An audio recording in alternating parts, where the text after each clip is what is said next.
history of European peoples, mostly pre-Christian, to domesticated horses. They invented this ritual of horse sacrifice, ancestral to Yamnaya. An entirely new way of life was founded by this new race. The first chariots date to the same time as those stronger horses, which is 4,000 years ago. Pastoralist societies are far more dynamic and unstable, leaders changing quite regularly. And these people are very violent. And we can see that in the archaeology. Honor cultures and pastoralism go hand in hand because of this importance of these male bonds and the protection of your resources through violence. It's not like the natives adopted the ideas, and many people wanted to believe in anthropology. The pigeon wear culture didn't persist forever because the Indo-Europeans came. Okay, survive the jive. What does that mean? And they're in runes. Yeah, the logo is a rune saying STJ. Well, it actually says STL, but the L looks like a J, so it's meant to say Survive the Jive. And Survive the Jive just is a name that came from long ago when I started a blog. The channel started in 2006, and it was called Thomas Rowsell. A blog called Survive the Jive started in 2007, and it was me when I was working as a journalist still and working in the arts. So on my blog, I wanted to talk about the ills of the world, which I termed Jive. Things like the iPhone being released, which I was very against. I was against the idea of smartphones, and I was against the idea of mass surveillance, and I called those Jive and Survive the Jive. And then by 2009, I was more interested in history and stuff, and I started to focus more on that on my blog. And then I renamed the channel Survive the Jive in 2009 as well to match the blog. And then in 2011, I quit my job and saved up my monies and went and did a master's degree in history to learn more about Anglo-Saxons and Vikings. And then I carried on making films on the channel. And after that, it just blew up around 2017. You said in 2006, that was after getting your first degree, your bachelor's degree? Yeah, my bachelor's degree, I graduated in 2007. And I created the YouTube channel that I use now in 2006. But my first degree was in communications and media. And so I was learning to edit videos and make things. And I needed somewhere to upload videos. And I was really, really all through 2004 and 5, desperately looking online for somewhere that was like, in those days, it was like all the video hosting quite expensive. I mean, for a student, I didn't have any money. So I remember, And then like suddenly YouTube allowed you to upload videos up to 5 minutes long. And that was like really long.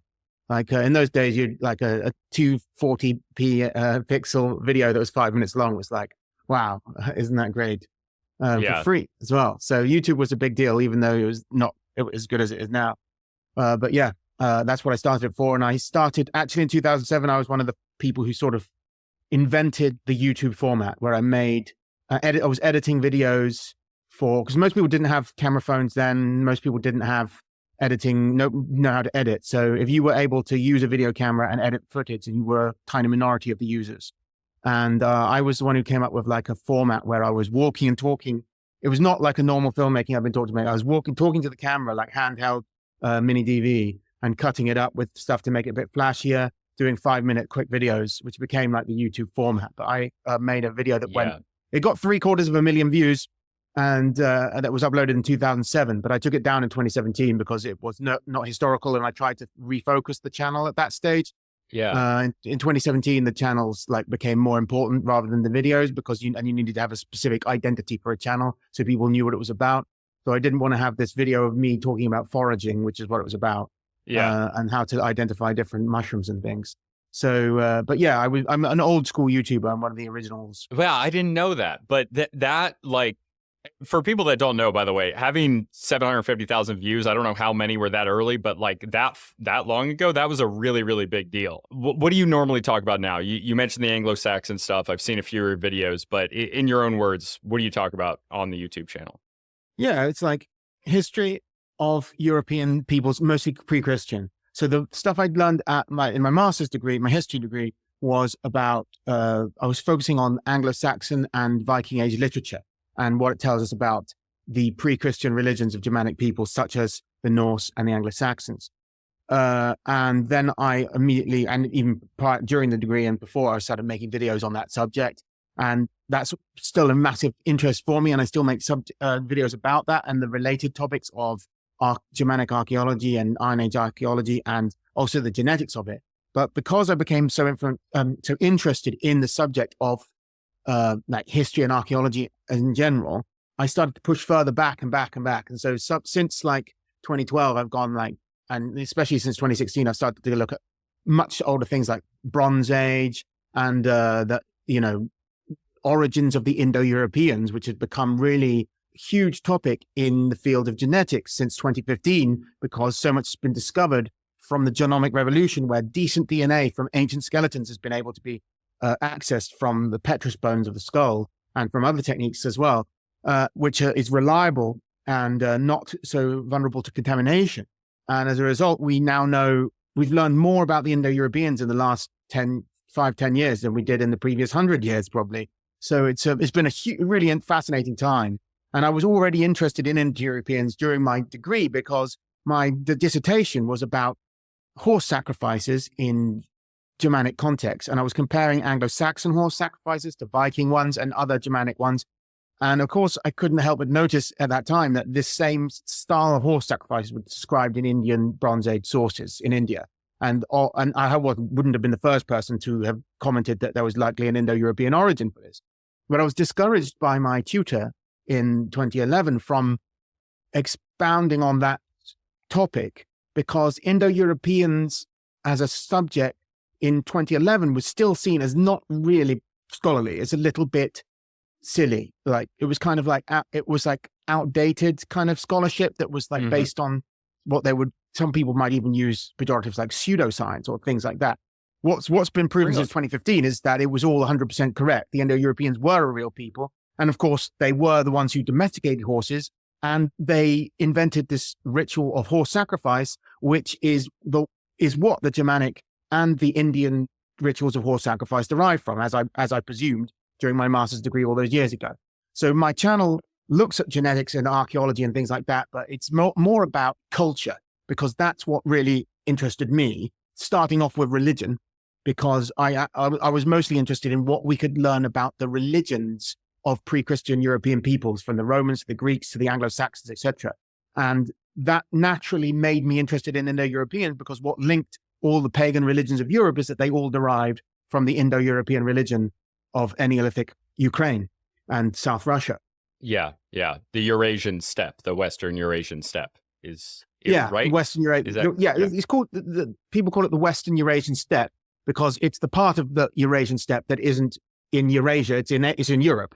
So you could just call it Eastern Europe, really. And actually, a lot of the Indo-Europeans didn't live on the steppe. For example, the corded ware culture is on the forest steppe and in the woodlands of like Russia. So it doesn't really make sense to say that they lived on the steppe, because that's only part of their territory. It's best to say Eastern Europe, really, I'd say. Oh, okay. But obviously before that, well, not obviously, but I'm asking, I guess, they were farther east, right? Then is that where the origin is, or is that not the case? What we know, the best paper now on the subject came out the proper paper published this year, but the preprint came out last year. And that shows the very origins of it. Because previously it was debated whether the Yamnaya culture was the actual Indo-European, and they've been identified certainly as being an Indo-Europe, one of the proto-Indo-European cultures around 5,500 years ago. But the problem was that a lot of the early horse riding was already present in Sredni Stog, which is a precedent culture, and also the linguistic models by which linguists agreed the timeline for proto-Indo-European as a spoken language probably would have predated the Yamnaya. So that meant it had to be something earlier. And I've always favored Sredni Stog. And finally, this paper that just come out said, yes, Sredni Stog was ancestral to Yamnaya. The Yamnaya territory is from the eastern side of Ukraine to the border of Kazakhstan, and but the Sredni Stog that's earlier is more centered in Ukraine proper. However, this paper also says that it argues that a core part of the Proto-Indo-European ancestry comes from a region it calls CLV, which is the lower Volga of South Russia region and the North Caucasus. So that part of South Russia, which would be further east, but still it's in Europe. Armenia-ish today, or North Armenia? No. In Russia, on the other side, in Europe, firmly in Europe. not in Armenia, not on the south side of the Caucasus, on the northern side of the Caucasus, on the lower part of the Volga River. But yes, basically somewhere between the Volga and the Dnieper, it's that whole region basically where the contested region, the war zone today, that's where the Proto-Indo-Europeans come from. Like Crimea was part of it, the Proto-Indo-European homeland. These river valleys had all different, the Bug, the Dnieper, the Don, the Volga, they had all different races of hunter-gatherers living on them and using the wetlands are so important to hunter-gatherers, as I'm sure you know from your studies of Native Americans. But what happened? Yes. What happened was there was an ethnogenesis. The creation of a new race occurred in the late Neolithic. From all these different, each river in that region of Eastern Europe had a different sort of race living around it, and they all sort of mixed together to form a new race. And then they developed, they adopted a new lifestyle, not hunter-gathering anymore, but they relied on pastoralism. And they were the first people there to domesticate the horse and ride the horse, to actually ride on horses. And obviously then they were no longer limited to the river valleys. The steppe, for the first time in human history, became an accessible, a land route that you could use to travel. And they could drive their cattle huge distances, and an entirely new way of life was founded by this new race. About 6,500 years ago, it mixed to become this new race called the Western steppe herders. And this actually has parallels. I'm glad. I might not have thought about this. Well, I probably would have, but with Native Americans, the Great Plains of North America, where it goes really down in maybe right over into Mexico, but from the mid-southern, like Texas, United States, up into like Alberta and Manitoba and Canada.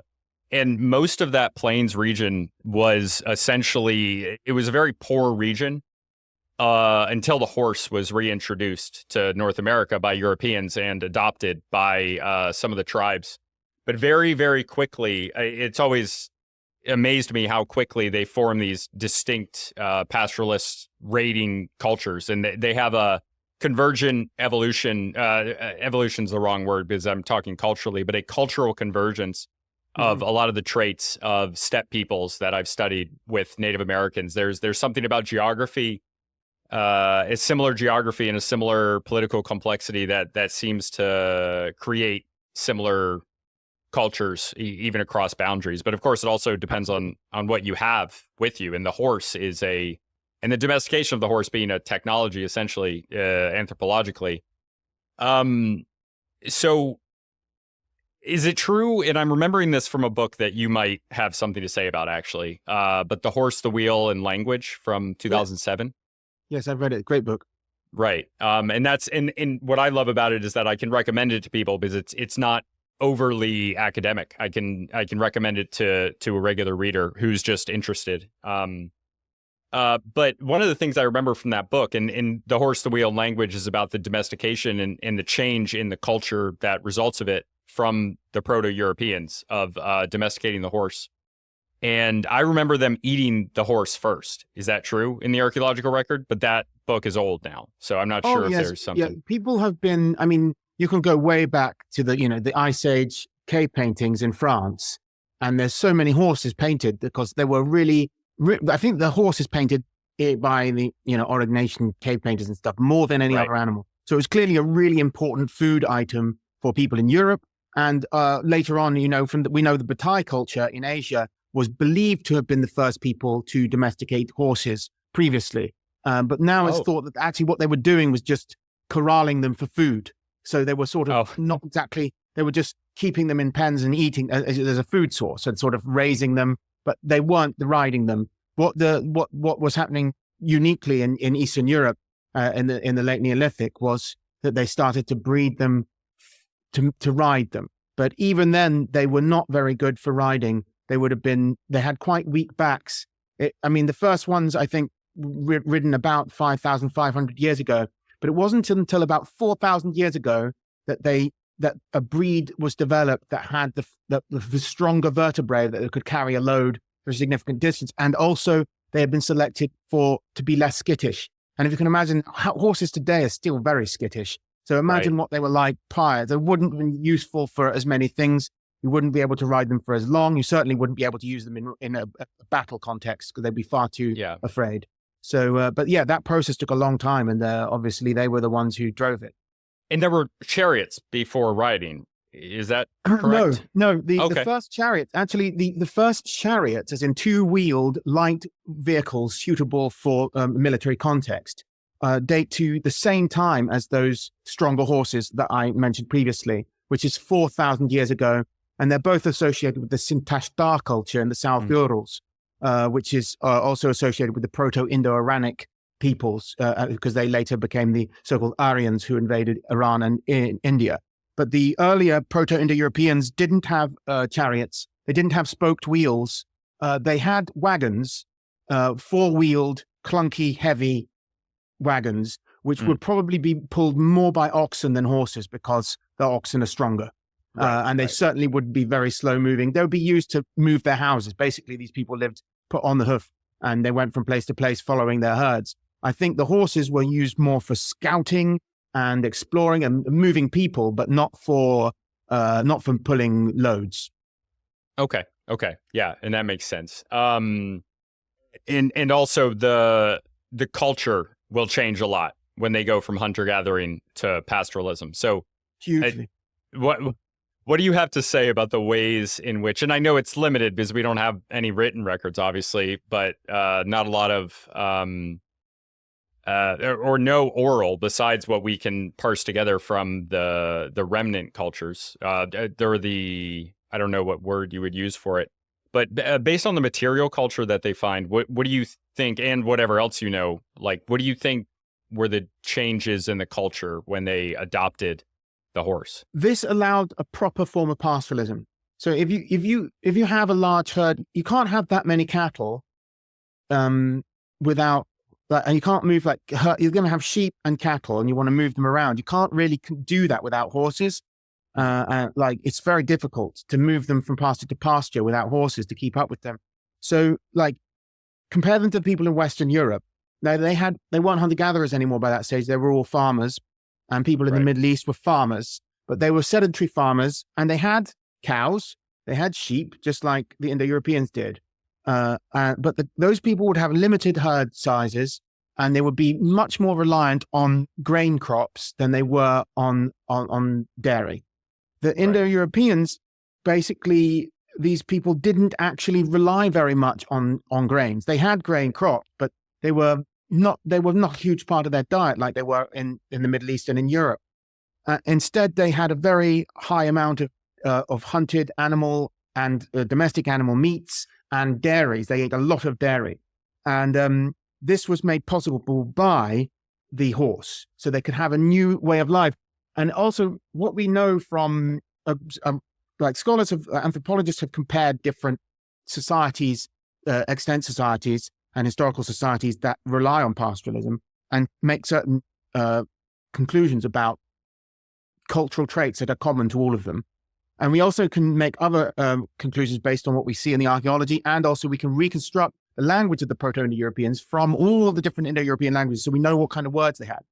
And all of these, and also we have the genetics of them as well, and all of these different forms of evidence all converge on the same thing, which is that they were highly patriarchal.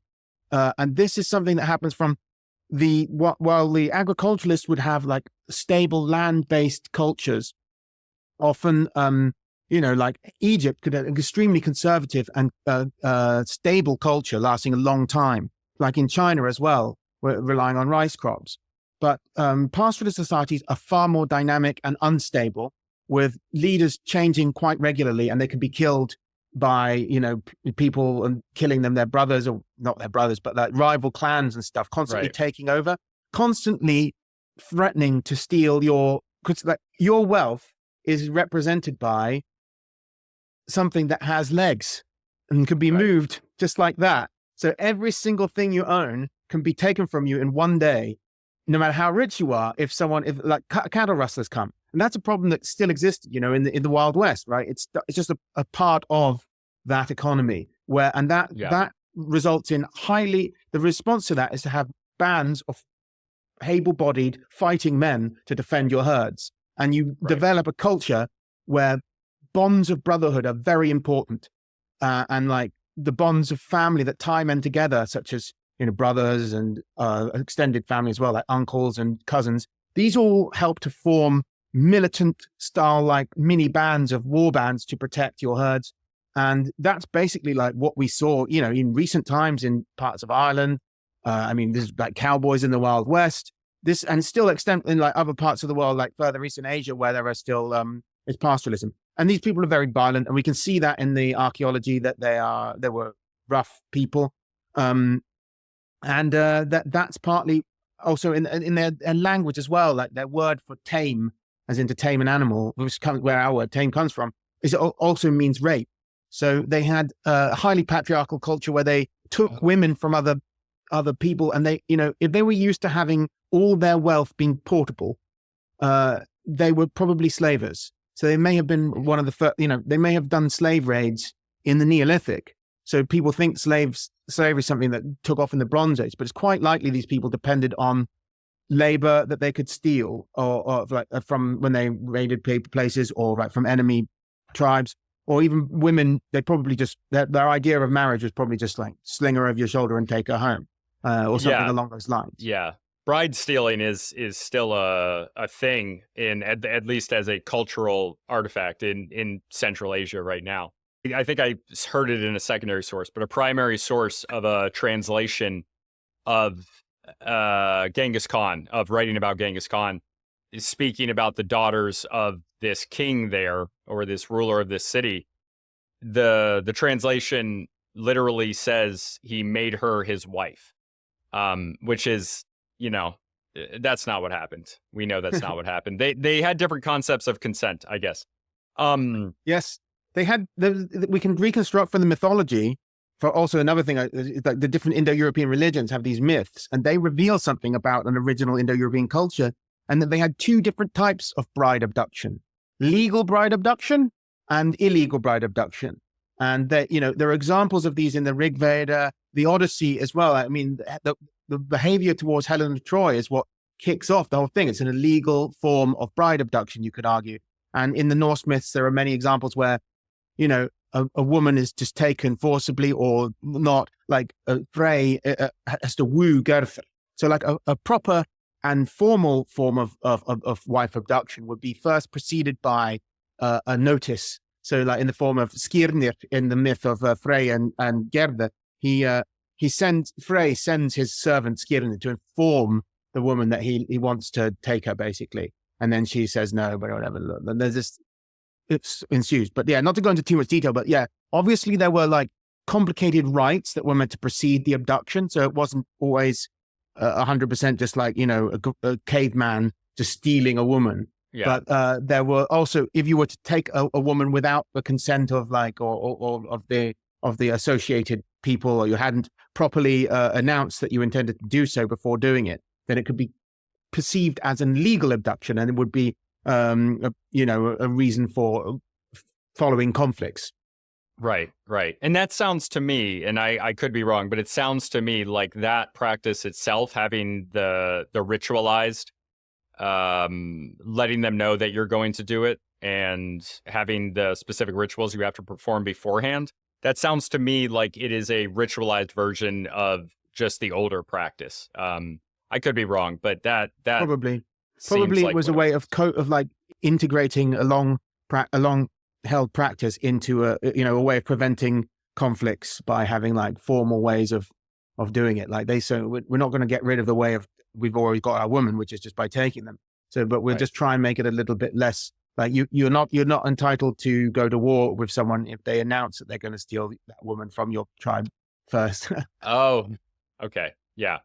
And so going back a little bit, because I wanted to bring this up on the topic of taking the wealth from somebody, taking the wealth in the form of taking their herd, because your wealth is in your herd. But for any individuals, and this is one thing that I think a lot of people who don't study a lot of cultural anthropology often miss, is that we live in a very materialistic Western culture. Obviously, you're in the UK and I'm in America, but broadly, a Western a Western culture based on a market economy where our status is primarily through our material goods and our wealth. And there's different things that show it.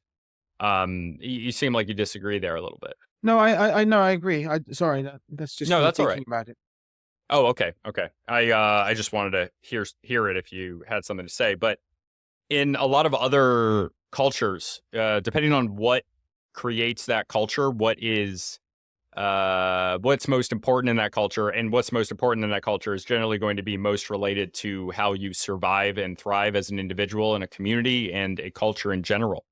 So the herds and the horses would obviously be extraordinarily important to a people who base their life around pastoral herding and being a nomad.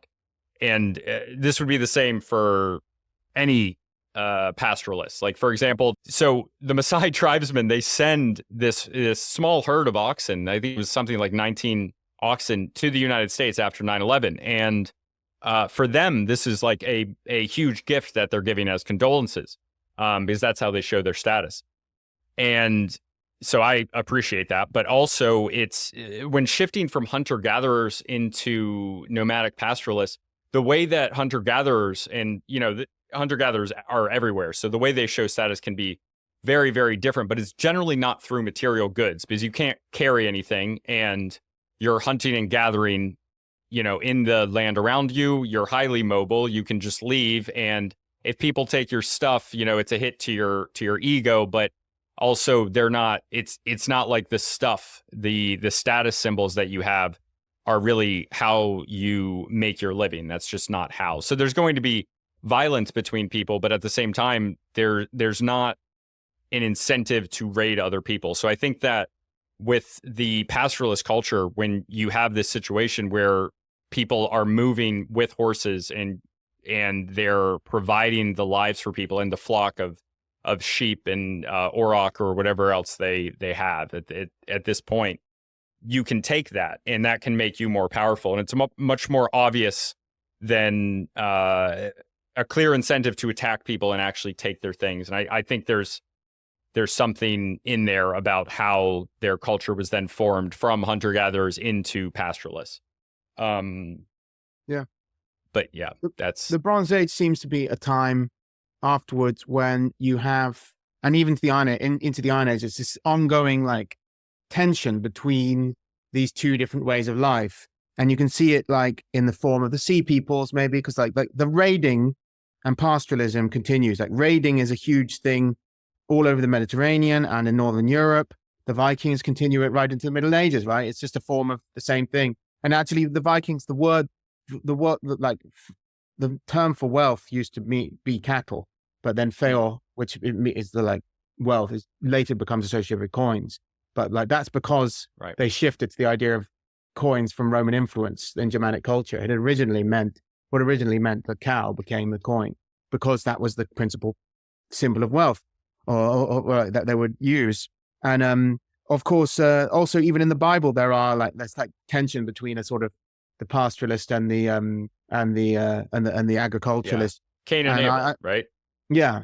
And of course, I've made a video as well talking about in Britain in the Celtic Iron Age, in the first millennium BC, there are still pastoralists in parts of England, what was then what became England later, in that part of southern Britain, who were living the same Bronze Age transhumance lifestyle of, moving their cattle from place to place. But in the same landscape now, there were increasingly agricultural-based communities who were centered around forts, very highly fortified settlements in which huge grain silos were used by chieftains to assert their dominance and control of the population. So by having this surplus wealth in the form of food that can feed a population, you become a great master of the chieftain of this Celtic tribe. But then what the problem you have is down there in the valleys, there are these other people who don't need that, and they have their cattle and they move around, and their cattle can destroy your crops. And so this might explain why in the Iron Age in Britain, there were like 3,000 forts erected and lots of conflict must have ensued. And I think that was a continuation of an older, thing that began in the late Neolithic, where these opposing ways of life basically sort of met each other. So New England history, I did an archaeological field school in New England, and one of the things I did within that, I've worked at a few different sites as a volunteer and as a student, and when in the 1670s in New England where I live, there was a war called King Philip's War between the Native Americans, a federation of Eastern Algonquins, mixed tribes from around southern New England, the Wampanoag, the Narragansett, and many others. So they had this war for about 3 years, and it's actually by percentage of the population, percentage of the American population. In this context, it basically means English settlers in New England, but the people that would then become America.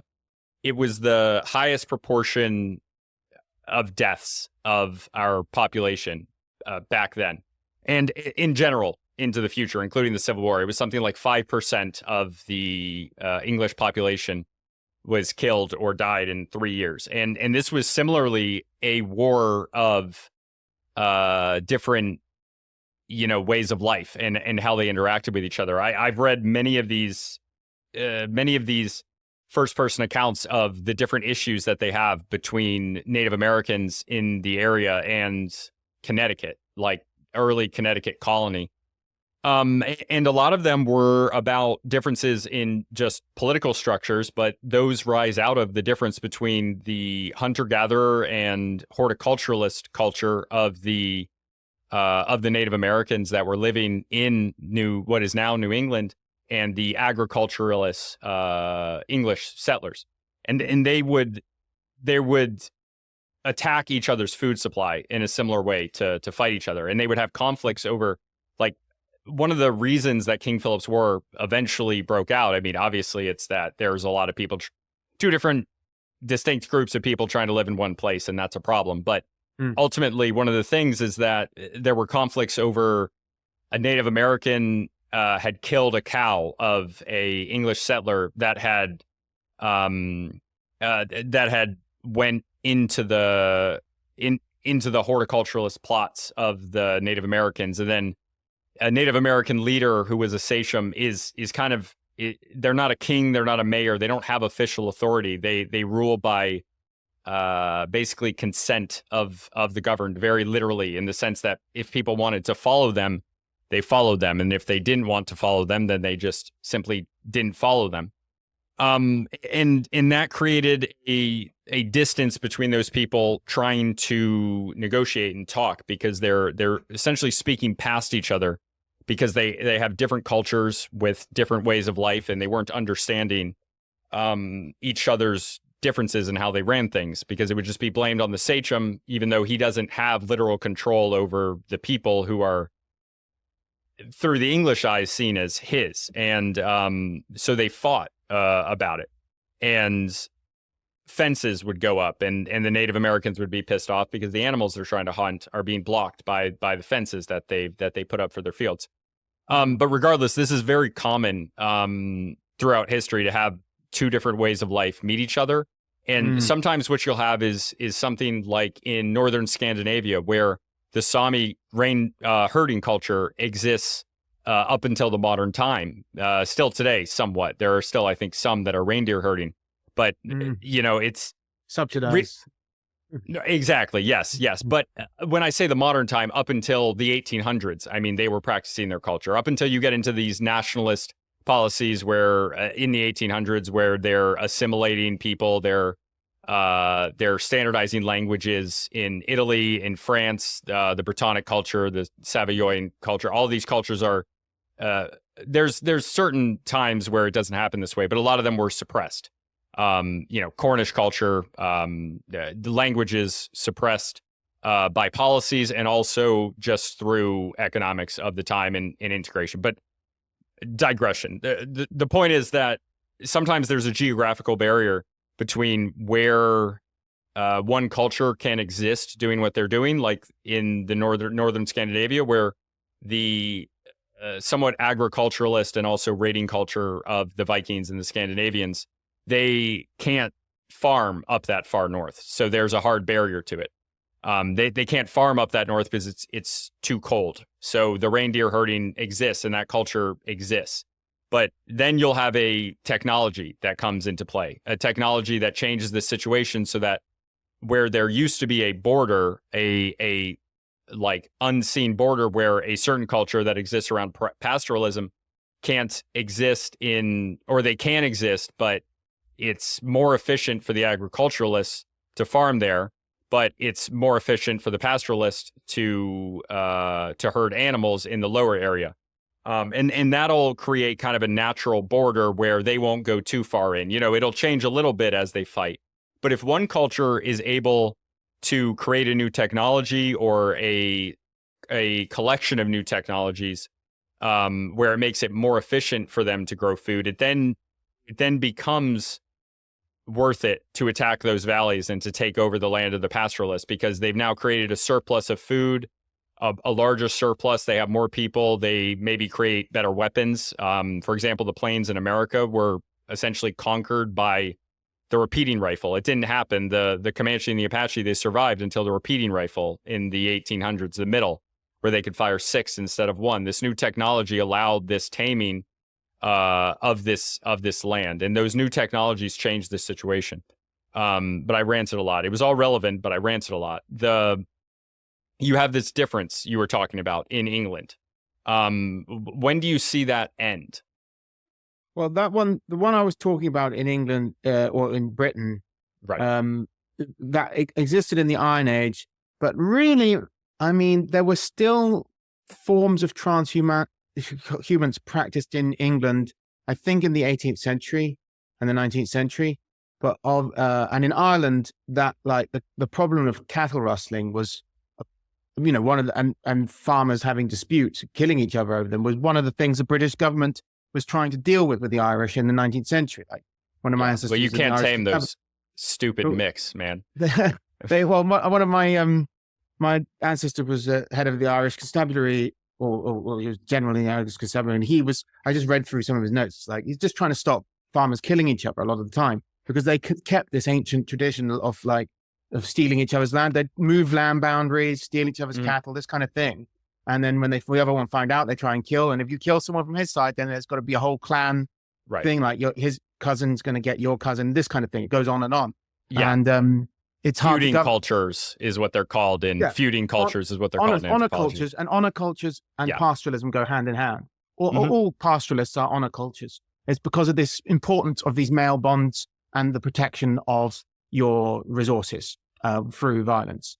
That's what they're based on. Right. So I don't know exactly when it disappeared in Britain, but in regards to the conflicts that you're talking about, they're not just, they didn't begin when pastoralism faces agriculturalism, because I think there was I think it's harder to reconstruct exactly how it went down, but I think there were much earlier in Europe conflicts between the first agriculturalists and the hunter-gatherers. And I think that conflict went on for a long time because we're seeing now evidence of refugia of hunter-gatherers popping up in the genetic record, really in the end of the Neolithic. So when we thought that all the hunter-gatherers were gone. So I think that the hunter-gatherers 7,000 years ago, 5,000 years ago. So there were definitely, and even after that, maybe as late as 5,000 years ago, there were still pockets. It's hard to tell for sure, and to what extent they even were hunter-gatherers, but they're definitely genetically more like the hunter-gatherers, and they're living separate from the rest of the people. So I think there were little pockets. I think what happened is that really they got marginalized, rather like in the Americas, when the people who practice agriculture, they have a larger population that can sustain with a unifying ideology and controlling ideologies and mutually agreed upon laws and powerful weaponry. They can easily subdue or marginalize hunter-gatherers who can't sustain large populations on density of population. On population density, except in some cases like in the Pacific Northwest, where there was quite an exceptionally large marine resources to be exploited. Right. And that's one of the exceptions. It's really only there, and it has a hard limit on it, essentially, of the density. But yes, you're right. The Pacific Northwest, the Coast-Salish people and others, like the Haida and the Tlingit, that would raid them. This conflict as well is It's interesting. I think in Scandinavia, something unique happened in terms of the farming was spread across Europe out of Anatolia by people of Anatolian descent. And wherever farming is in Europe, you see that Anatolian ancestry is dominant. So they did mix with the indigenous European hunter-gatherers as they went, but it's always them. It's always this Anatolian race who are mixing with the natives. And it's not like the natives adopted the ideas, and many people wanted to believe in anthropology. And actually, I attended a local archaeology lecture yesterday, and the woman was saying how, ways of life can spread without people. It's not people. And I was thinking, you're talking like it's the 1960s. You're completely wrong. She's not got the memos. She doesn't. There's a lot of people still aren't aware. Like archaeologists, like especially like provincial ones around here, they're not aware that we know full well now that it was people, and these people won out almost always against the hunter-gatherers. But there is evidence of hunter-gatherers influencing them in cultural certain parts of the British Isles, and there's also evidence in Scandinavia that the hunter-gatherers fought back and actually won and eventually pushed the Anatolians out of the country. So like the hunter-gatherer culture associated with the pitted ware culture seems to have really obliterated a lot of the farmer people. And they would have been maybe somewhat, probably somewhat reliant on farming. They'd been exposed to farming by then. So maybe it would probably be horticulture rather than agriculture to supplement, similar to the hunter-gatherers. They were certainly still reliant on seals to a great extent. And these seal people, as they might be called, were able to repel the grain farmers, which is very interesting and not normal, not normal historically, but it does occur in cases. Yeah. So what would make me like, I would think that would happen. The pitted ware culture, we're talking Scandinavia, we're talking like this is early or mid Neolithic or Mesolithic, right? It's Neolithic from 3,500 BC to 2,300 BC. So the pitted ware culture persisted even after Stonehenge was built, which is the end of the megalith culture. And actually, even after the Neolithic farmers in Britain were, but largely 90% of them were replaced by Indo-European invaders around 2,400 BC. And at that time, there were still perhaps some examples of pitted ware, but the pitted ware culture didn't persist forever because the Indo-Europeans came and they and then they took everything out of there as well. Right. So, but there were farmers that were not Indo-Europeans before then who were pushed out, is what you're saying, right? These were, what is it called? Or it's, the funnel beaker culture is a quite widespread form of farming culture in northern Europe, on the Baltic, in like Poland and Germany, and also it spread into Scandinavia. But its presence in Scandinavia was threatened by the pitted ware culture, which is interesting. Yeah, and that is pretty rare for that to happen, that hunter-gatherers beat out agriculturalists, farmers. But I think what would make that happen is how farming, of course, in Anatolia, well, back then, now it's not as good, but it was perfect for farming. And it was still efficient to farm the farther north you get, even into the British Isles. But once you get into Scandinavia, I think it's just so cold in Scandinavia. The growing season is shorter, that the efficiency that they were getting from farming is reduced so much there that I guess similarly to how the Sami are able to survive as pastoralists, their culture, even into the 19th century, I think that the hunter-gatherers being in that specific environment and the farmers trying to come in and farm in that area, I think that prevented the farmers from using as much of an advantage through their. The first farmers in Europe were limited. They weren't very advanced farming yet because they were still new at the whole thing. So they could only really farm on a kind of soil called Loess soil.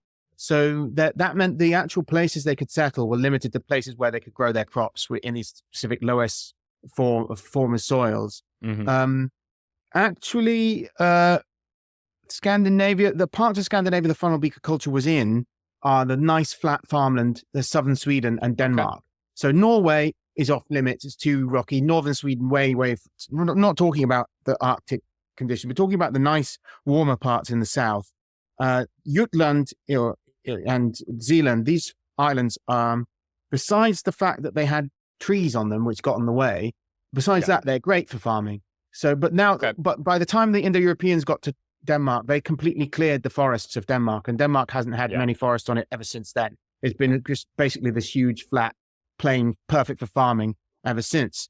And South Sweden looks quite similar. Like while central Sweden, further north, you get these big forests. That meant that, like, even in the Viking Age, people were mostly living around the coastal areas. In the south of Sweden, there is nice flat land, pretty good for, looks like the Midwest of America. Nice and flat, good for farming. That's why all the Scandinavians went there. Probably. They know what good farmland looks like. And anyway, I don't know what exactly the nature of the conflict of over resources would have been like between them, because the pitted ware culture was obviously more dependent on marine resources. But I expect that there was some crossover, because the Funnel Beaker people didn't just eat grains. They must have also, they needed clothes to wear, and they didn't have wool or anything like that. So they had to get animal skin. So they were hunting as well. Probably. Yeah. They were probably stealing that. They were probably fighting over hunting grounds. Yeah. And when you, we talk about, especially in anthropology, like these hard lines of, and not so much anymore, to be honest, but the like hunter-gatherer and then agriculture, pastoralist, like these hard lines, but really it was often more hybrid. Somebody could be primarily a hunter-gatherer and they would still practice horticulture, or they could be an agriculturalist, but supplement with hunting. These agriculturalists ate more wild meat than anyone you know.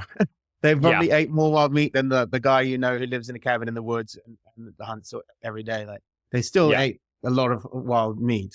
Right. And eventually in like Europe, that gets turned into you're not allowed to hunt anymore. Right? Eventually. And then it's only the royals. The Normans you're talking about around 1,000 years ago. I guess so, if that's when it happened. Yeah. There were different forestry rules. The Germanics had Germanic cultures have ideas of the free men having access to things and common land and private land and these kind of things that are they're everywhere from the Icelandic sagas to that Old English law, and they're part of American culture too. Right. But the Normans, we have the idea of the commons in our common law. Yeah. The Normans didn't. The Normans had a different system besides being of Viking descent. They had an idea that basically the forest, what they were called forest, which is where we take the English word forest for French. It doesn't actually mean woodland. It means it could mean any land that's parceled away for animals. That it could be fields, basically. It could be called forest. Oh. Anyway, this land is owned by the king, and all the lords of the king likes or whatever. And only they are allowed to hunt those animals. The animals are all property of the lords. So if you were found, even gathering wood there, then you're stealing and you'll get killed. So it completely changed the idea of the landscape and of ownership and land ownership in England. Completely disrupted the traditions of the Anglo-Saxons. But a compromise was raised later on. We have Magna Carta was brought in to sort of deal with the power of the king and negotiated a bit, and things like common law and the commons land owned in common still exist now. There's a common just behind me where people are allowed to graze their sheep. I'm allowed to graze my sheep there. If I had any sheep, I would be legally allowed to take them and graze them there, even though there's a golf course on there. But the golf course doesn't have the right to refuse me interrupting all the golf course's games because it's medieval law that says I'm allowed to. Really? Yes, really. I've got an idea for a prank. That would be funny. That would be a good video. Probably not. And there's several golf courses like that, because the golf courses, they're allowed to use, they can say you can open a golf course on a commons, but the problem is that if someone wants to walk across the golf course, you're not allowed to tell them off. And obviously golfers don't like to have to wait for someone to walk across, but that's the law. That's the ancient law.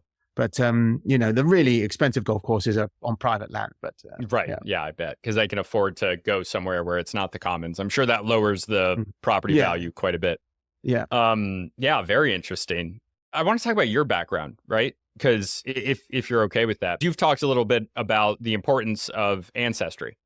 And you said your grandfather was in the Irish constabulary, but Oh no. The guy who was in the Irish constabulary is like a great grandfather or something. okay.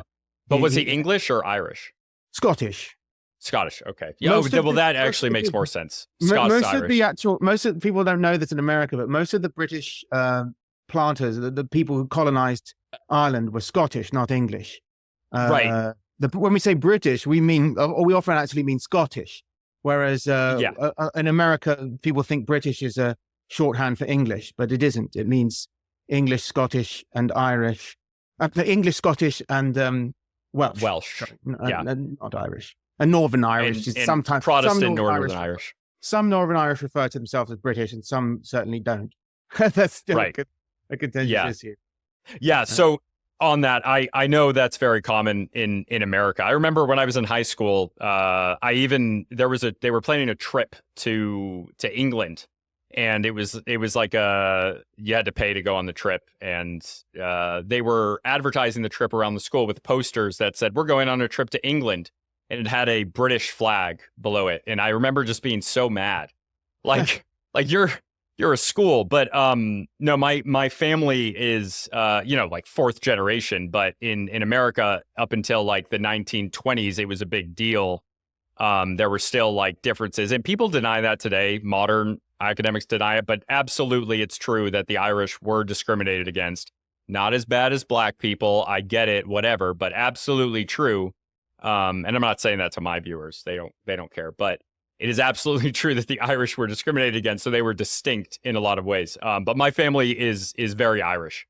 Like my mother is nearly full. I think she's 7/8, and my father is 3/4. Or I'm sorry, my father's half. He's half Irish, half Hungarian. I'm part Irish as well, but it's not from the people who are the guy who Colonel William Miller. Of the Irish Constabulary, he was Deputy Inspector General at one stage of the. That was in the mid 19th century, just before the famine. But that was my mother's side. I have actual Irish people, just normal Irish people from Dublin, and I think I'm about 10% Irish by DNA tests and about 10% Scottish. So.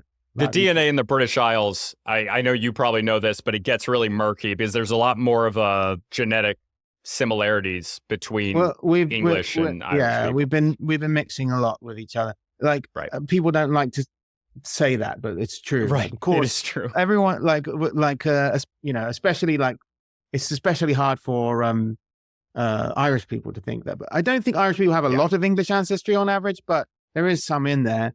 I mean, but that's hundreds of years of occupation. It wouldn't expect it. Not really plausible that there wouldn't be some mixing.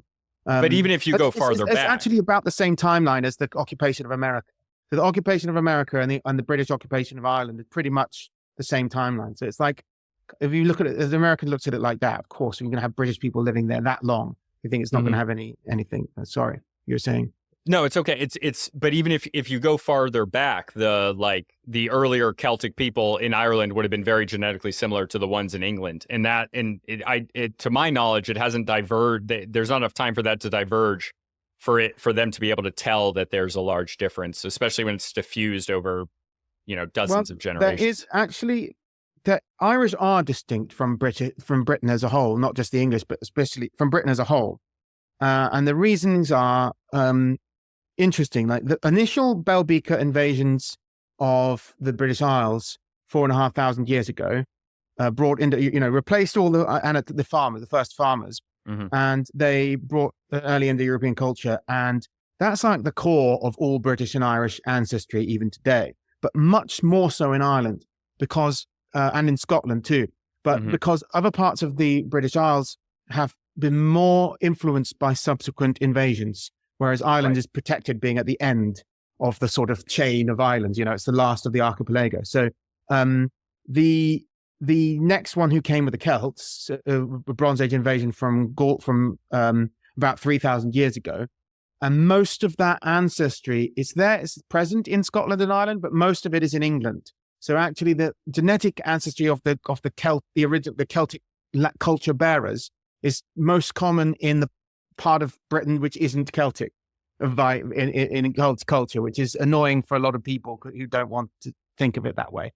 But also similarly, then the Anglo-Saxons came as well, and the Anglo-Saxon ancestry is Germanic. So basically, the Celtic ancestry that came to the British Isles is basically French, and then after that you have Germanic ancestry from Denmark and Germany, the Anglo-Saxons, and then subsequently after the Normans, you have increased relationships with France during the Middle Ages, resulting in more French ancestry coming in. Right. And all three of these are mostly affecting England and not the rest of the islands.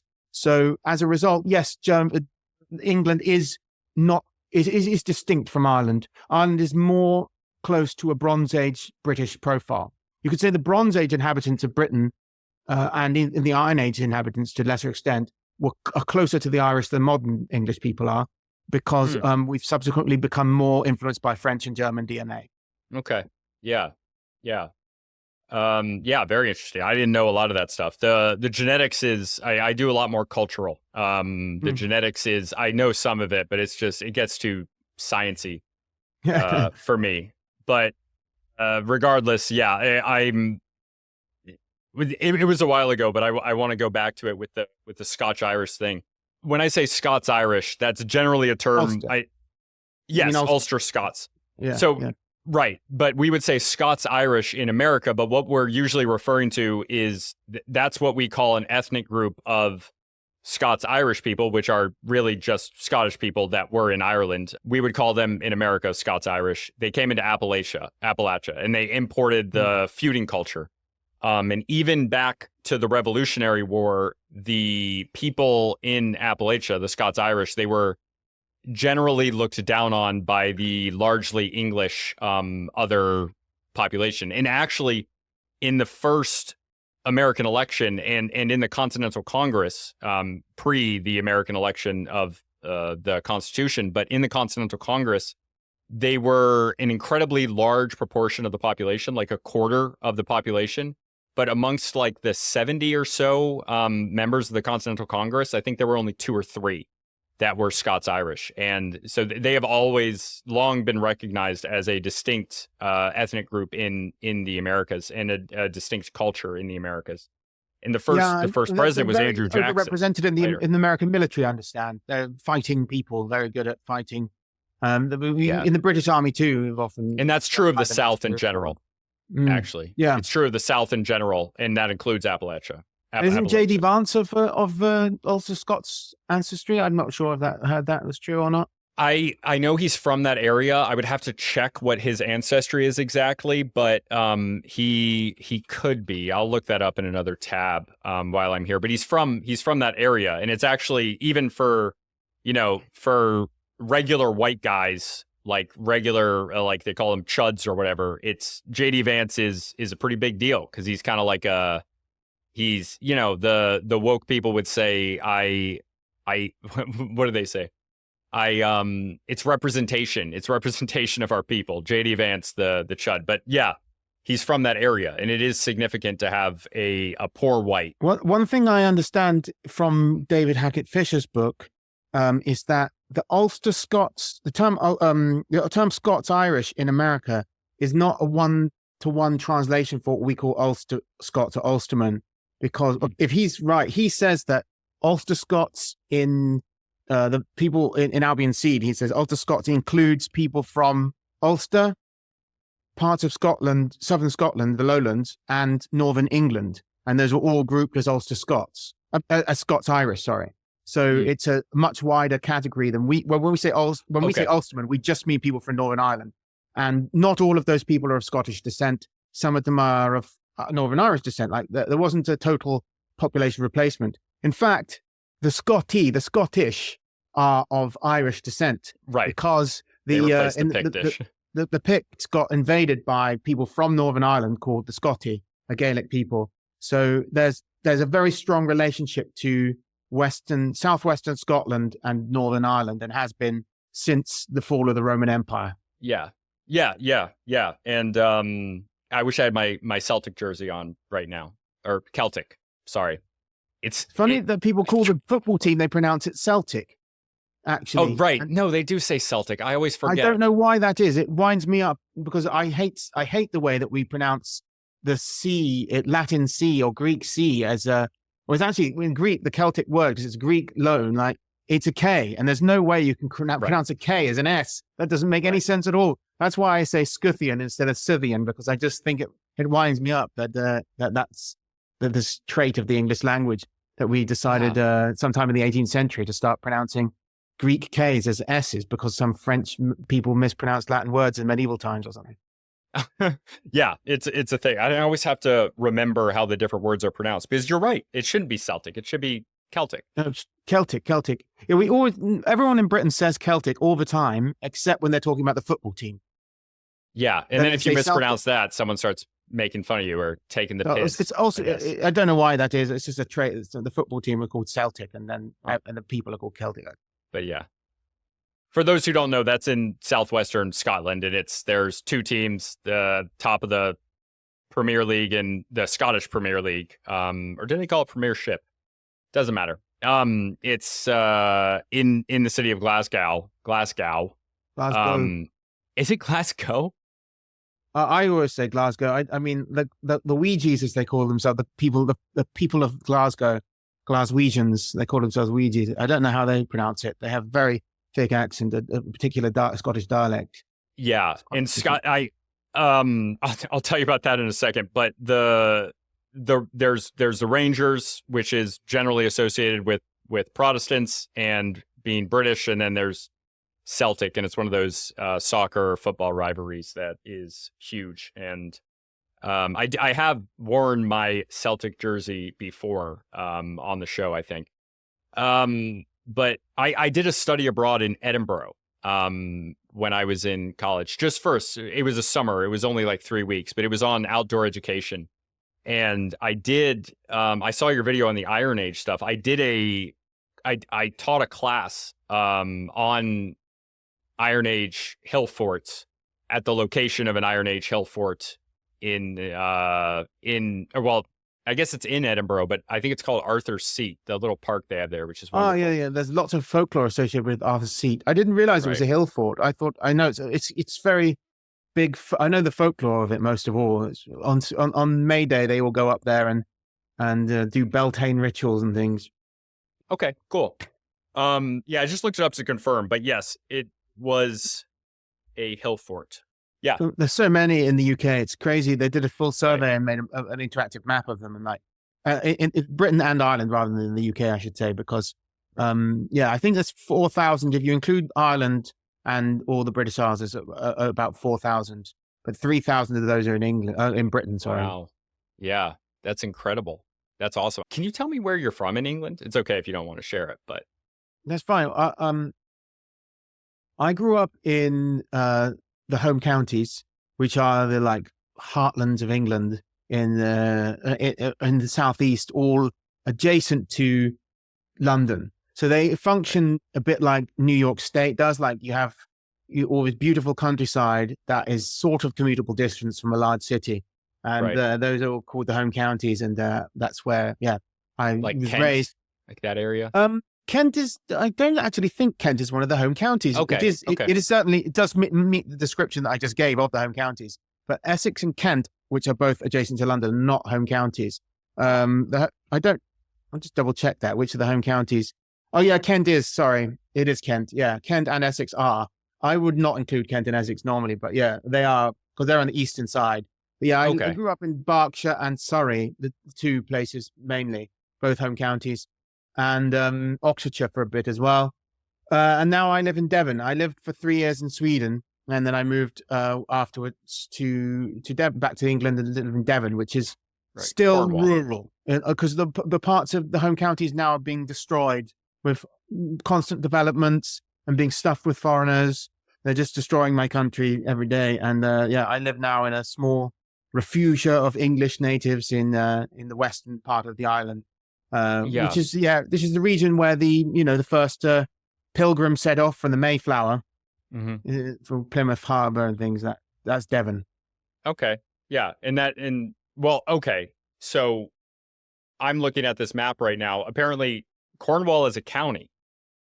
Yeah, Cornwall's a Devon. county. The west, it's the west of Devon. So the Southwest Peninsula, we call it the West Country, is the Southwestern Peninsula. I would just call that whole thing Cornwall.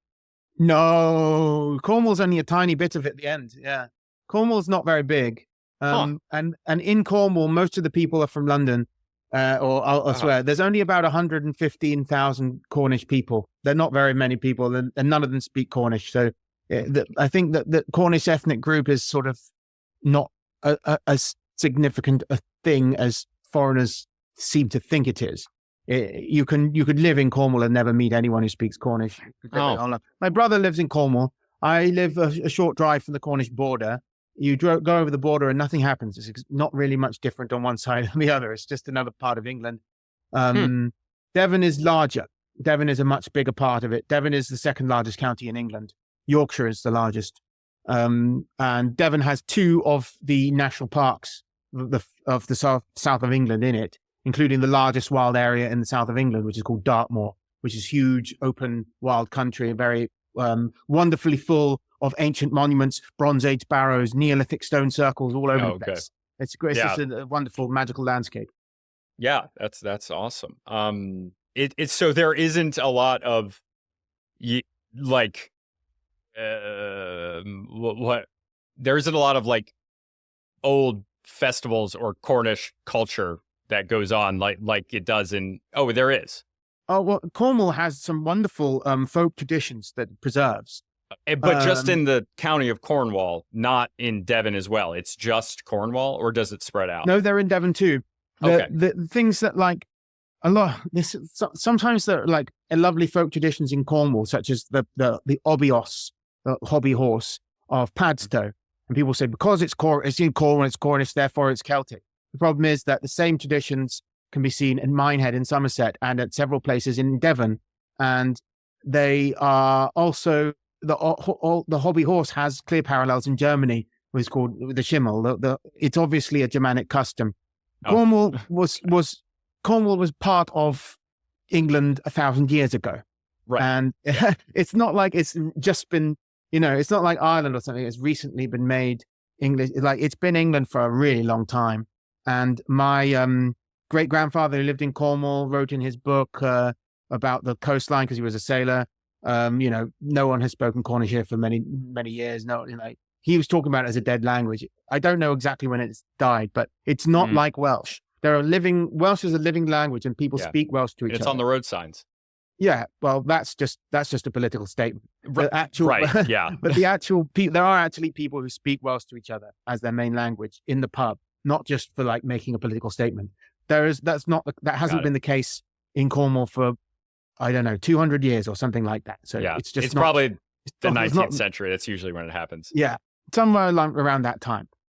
Cornwall is very popular as a holiday destination, kind of like the Florida of Britain.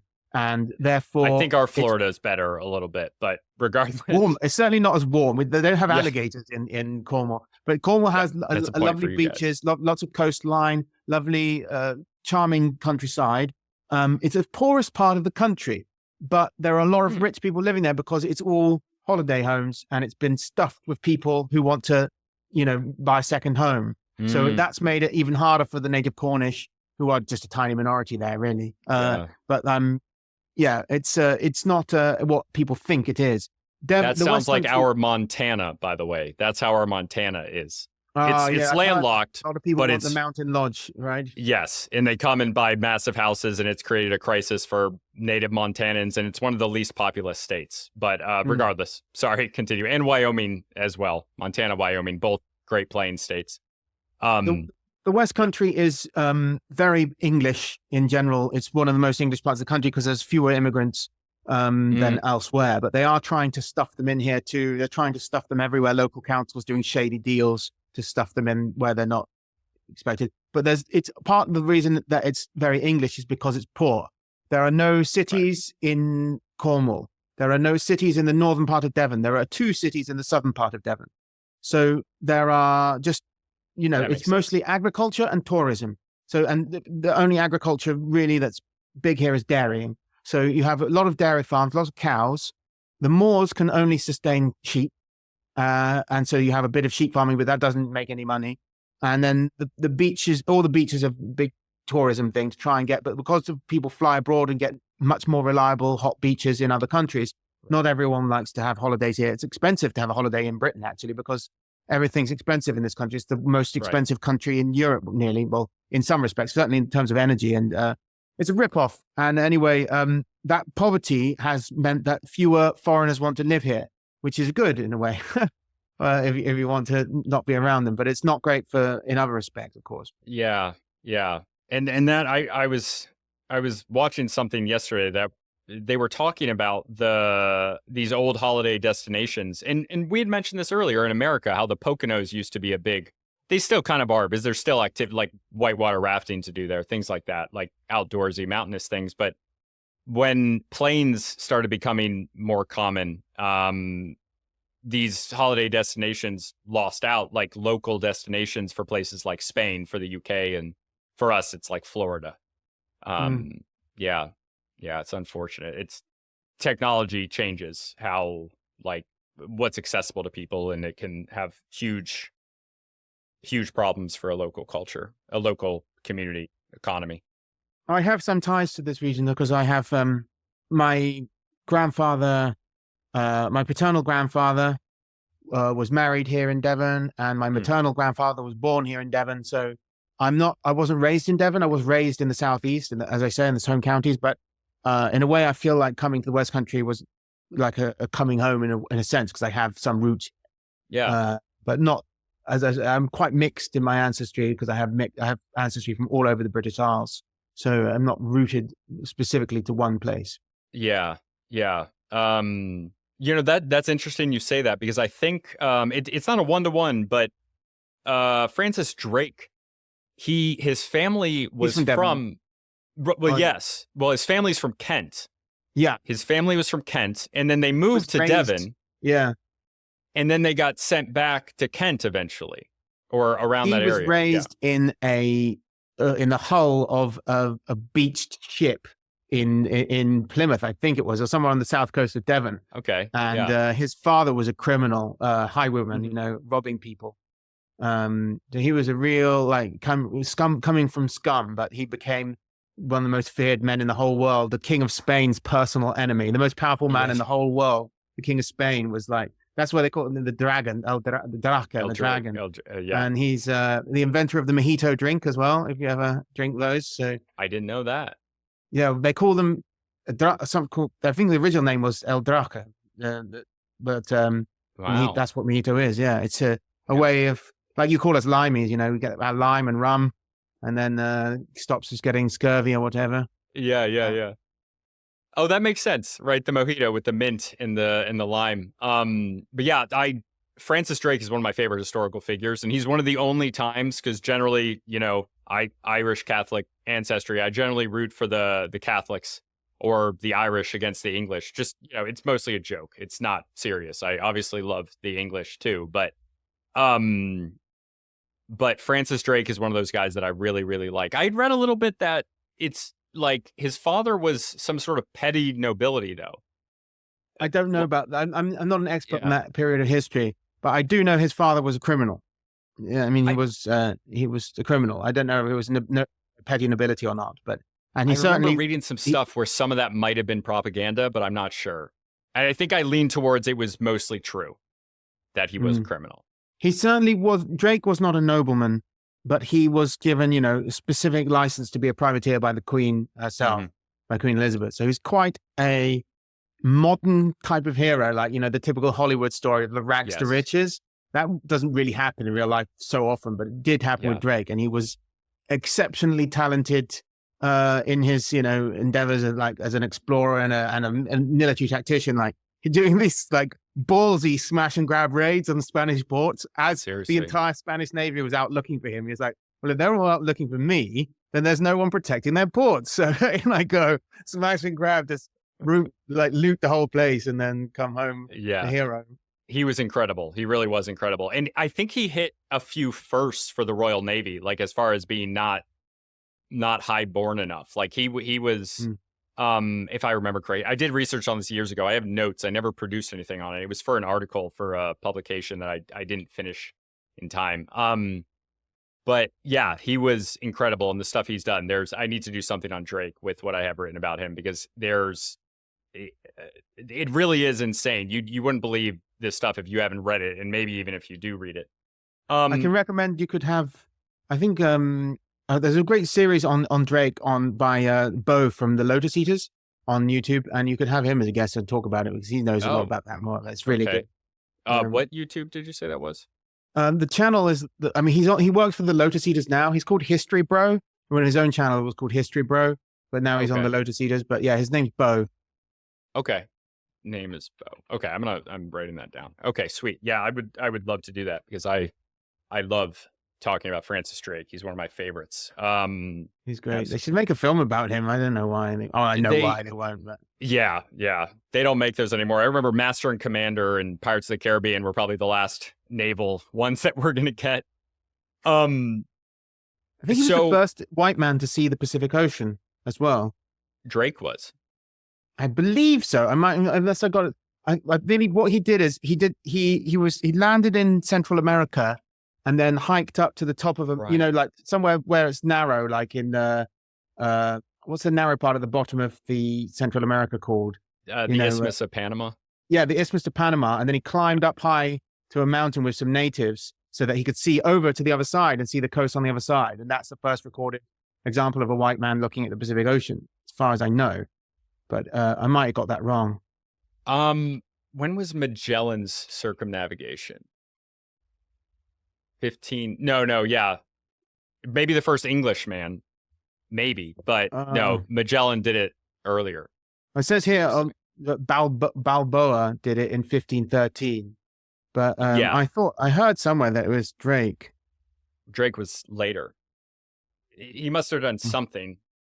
Or no, you know what it was? I'm sorry. He crossed the Pacific Ocean in 1577. So I thought that he saw it by eye, but I think I have to double check this, but I have heard that I think Balboa would have gone there by boat. So he's saying the first to get there by boat, but the first to just look at it with eyes. Oh, okay. Right. He didn't sail on it, and he went back to the Caribbean, he weren't because he didn't go round the Horn. At that stage, but yeah. Maybe I'm not. This is not my area of history, so I might have. No, it's okay. I think it's by land, like overland. But there's something there. But the Spanish were already on the West Coast before that, because there was a war where the Spanish, there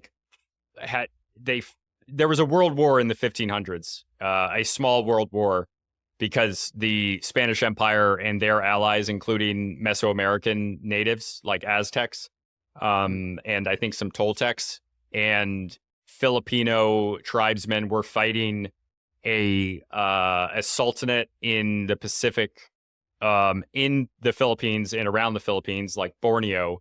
They were fighting the Sultanate of Brunei, who had support from not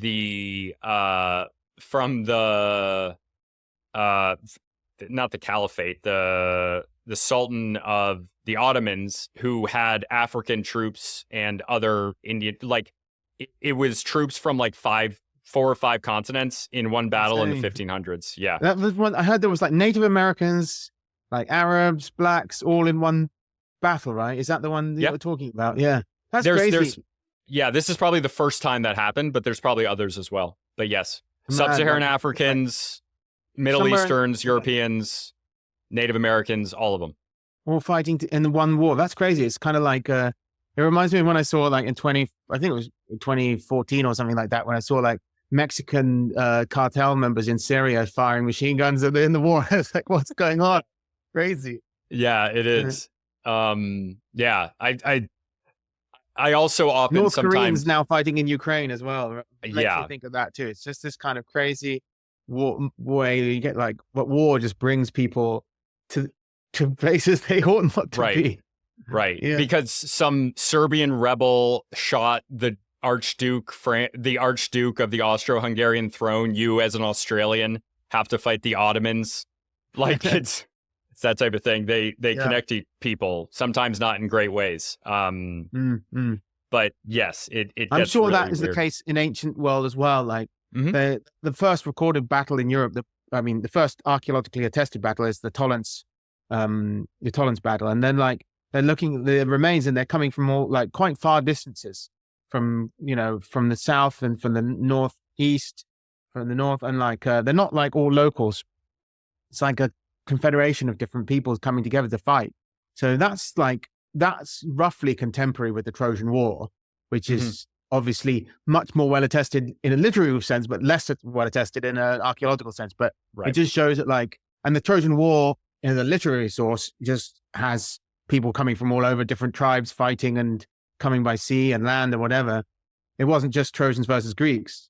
So that's probably reality. I mean, recently I found in a Bronze Age sample in Cyprus, which was Swedish. So there was a Swedish guy in Bronze Age Cyprus. Now he might not have been a soldier. He could have been a mercenary, but could equally have been a merchant. So that's another trade is the other thing that brings people far outside their native lands. Yeah, it does. And often I think the trade precedes this large scale combat that we see.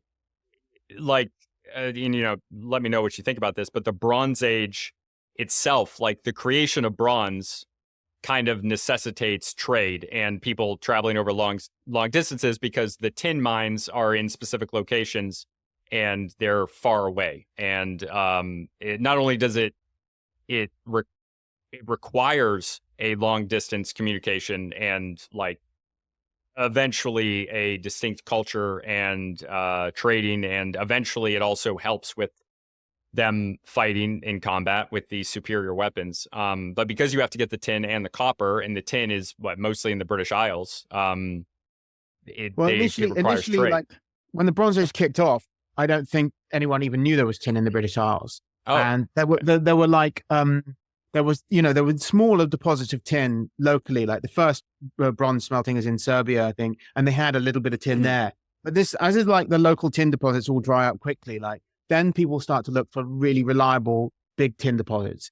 And the main ones in the ancient world that was used from the Bronze Age right up until, and into the Iron Age are in Cornwall and Devon. When they say Cornwall, they mean Cornwall and South Devon. And also in Afghanistan, I think, somewhere around the Himalayas. So they're both a pain to get things to and from. But I think Cornwall, like the Levant, there's Cornish tin in the Levant being used. We know that now. Wow. But they also, I don't think they also could get it from the east, from the Himalayas, or from near Afghanistan or somewhere like that. Probably easier to go west. Well, the land route it can be slow and difficult. But I think that some people mistake what the sea route would have been like. I don't believe that means that like Phoenician traders sail from what's now Palestine, Israel, all the way to Cornwall, pick up the tin, buy it, and then go all the way back again. I think that they have a colony in Iberia. Well, I know the Phoenician colony in Iberia. So probably the Beaker folk of Iberia are trading tin with the Beaker folk of Britain, and back and forth. There's an Atlantic Beaker folk trade. And then the Beaker folk in Iberia are trading with Phoenicians or related people. And then those are trading it along the Mediterranean. So there's probably like two separate routes, like trading things, and probably tax levies each part. Like, the other problem, a lot of things get lost at sea. A lot of taxes get added on these routes and people get rich. Yeah. I think the Bronze Age was all about the guys, the elites who managed to capitalize on these trade routes. That's why we suddenly see in Scandinavia, this huge social stratification increases, and you get these like giant king barrows and these guys who were able to control the bronze trade coming into Scandinavia. So they needed tin from Cornwall and they needed copper from the continent. And they were exporting amber. So amber from Scandinavia is found everywhere from Egypt to ancient Greece. Anatolia is like a huge commodity everywhere. All the British people were wearing it right in the Bronze Age as well. Like everyone in Europe's wearing amber, and it's coming mostly from like Denmark and that kind of region. So that's just like back and forth. But then equally, I'm sure there were like tin barons in Cornwall and copper barons in the Alps and things like that, where the local guy who manages to be like who pulls people together so that they can defend a natural resource like copper, and make sure no one can just come in and take control of it. And then after that, you control the trade and you tax it and whatever, and you've got suddenly like a very high social stratification and these great powerful kings and some social stability and the beginnings of civilization. Yeah, definitely. I did want to ask about your religious stuff, but it is such a large topic that I don't know if I even want to get into it at all, or if we can just end it there. Well, yeah, I can quickly go over it. It's a topic I get asked about a lot, obviously, and sometimes I do interviews that are just about that. So I enjoy sometimes not talking about it in some interviews, but yes. Oh, well, I'm glad we didn't talk about it until now. That's good. But it's obviously natural that people should be interested in my religion because it's not a normal religion that everybody has. And also from cultural anthropology, a lot of my coursework was the anthropology of religion. So I'm interested in it from that perspective. And yeah. Well, so am I, actually. Because for me, I was interested in, I'm a pagan, and I became a pagan after reading philosophy. It was philosophy that made me interested in paganism from around 2007. But then around 2009, I just said I started openly declaring myself a pagan rather than just privately thinking of myself as one. Mm-hmm. And basically, it comes from my interest in the way people think, how thinking and wisdom work, like the love of wisdom. Like philosophy is rooted in paganism in Europe because it comes from the ancient Greeks and their paganism. Like all the original philosophers were pagans. Some people think that Plato wasn't a pagan. That's wrong. He was. And of course, even the greatest critic of Plato and Platonic thought in modern philosophy, Nietzsche, was also a sort of a pagan. You could say he was a morally Bronze Age man in a way, like in his ethical system was trying to go around Christianity and return to something else. And he blamed Plato for some of the kind of things about Christianity that he didn't like. He thought they came from Plato. But this all interested me a great deal, and I wanted to know more about it. And I'm always interested in, having studied media, the way that media controls the way people think, the way that people change the way they think, and how people go from thinking, large amounts of people go from thinking one thing, thinking something entirely different because of the work of media. And of course, this like process of converting people from one way of thinking to another was fascinating to me. And that's why I went to study media. And it's the same reason I went to study history, because I was thinking of it, as I got more into history and philosophy, I was like, this begins with religions. And I had been an atheist for a while, but I was like, not really an atheist. And I thought about how I had come to think of myself as an atheist due to power relations acting upon me, media influences and things like that. And I was thinking about what really is like an objective way of looking at the world and being, and trying to understand being. And that's why I recognize through philosophy that paganism is the true religion. And that's why I try to very actively understand the specific type of paganism of my ancestors, the English type, which connects me to the land and my people, because paganism is about not a doctrine for mankind, but about the specific ways of being that different peoples have that are natural to them and are ways that they approach the divine. And so I also was very interested in studying how people went from having that to going into a Christian mode of thought and having a universal perspective of humanity and morality and being, and how that changed humanity and the way we think, and gave rise to all the different thought systems that now dominate the world. So it's all holistic. My interest in history, my interest in media, my interest in philosophy, and my interest in paganism. It's all one thing. Right. It sometimes seems dispersed to people who don't quite understand that they're all connected. They're all one thing. The compartmentalization of these different things is a modern academic, like early modern European Enlightenment idea, really. Like in a lot of other parts of the world and in the human past, for everybody, they would have been interconnected. The idea of segmenting society into religion and politics and economy, that is an academic distinction that we view as real, but it's not. They're all connected. They are all absolutely connected. And I would talk about that more. But yeah, I'm going to save that for the Patreon. Thank you so much, Tom, for sitting down and talking to me. That was great. I know people are going to love this. And I will put your links down below, whatever you want down there. Thank you very much for having me on, Samuel. It's been a pleasure speaking to you.